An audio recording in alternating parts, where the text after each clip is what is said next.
السلام علیکم ورحمۃ اللہ وبرکاتہ۔ معزز سامعین کرام، سب سے پہلے تو آپ حضرات کو خوش آمدید حوری الاسلام چینل کی طرف سے۔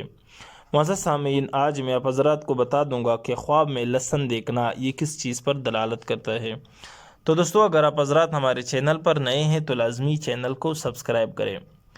دوستو، حضرت ابن سیرین رحمۃ اللہ علیہ نے فرمایا ہے کہ خواب میں لہسن کا کھانا مال حرام کا کھانا ہے، یعنی یہ اس چیز پر دلالت کرتا ہے کہ آپ حرام مال سے کھاؤ گے۔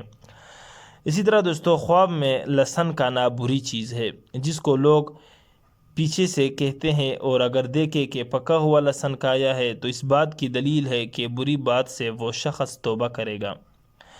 اسی طرح دوستو، خواب میں لہسن کو یعنی یہ جو لہسن ہے دیکھنا مصیبت اور رنج اور رونا ہے، یعنی یہ اس چیز پر بھی دلالت کرتا ہے کہ یہ اچھی چیز نہیں ہے خواب میں لہسن کا دیکھنا۔ بقول حضرت جعفر صادق رحمۃ اللہ علیہ، اس نے فرمایا ہے کہ خواب میں لہسن دیکھنا 5 چیزوں پر دلالت کرتا ہے۔ نمبر 1 مال حرام، نمبر 2 بری بات، نمبر 3 غم اور مصیبت، نمبر 4 رونا، نمبر 5 سختی کا دیکھنا۔ ان 5 چیزوں پر دلالت کرتا ہے۔ تو دوستو، یہ ایک چیز تو ویسے بذات طور جو ہم اس کو کھانے پینے کی چیزوں میں استعمال کرتے ہیں اچھی چیز ہے، لیکن خواب میں دیکھنا یہ اچھا چیز نہیں۔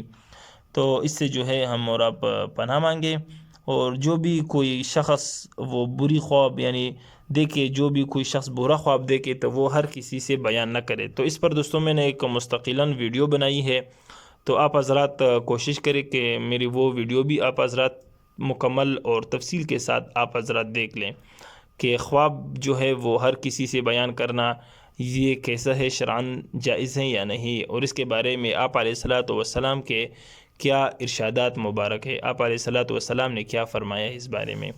تو دوستو، یہ تھا ایک مختصراً ویڈیو جو میں نے آپ حضرات کی خدمت میں پیش کی۔ تو دوستو، اگر ویڈیو اچھی لگی تو آخر میں آپ حضرات ہمیں ضرور اپنی قیمتی رائے سے آگاہ کیجیے گا۔ والسلام۔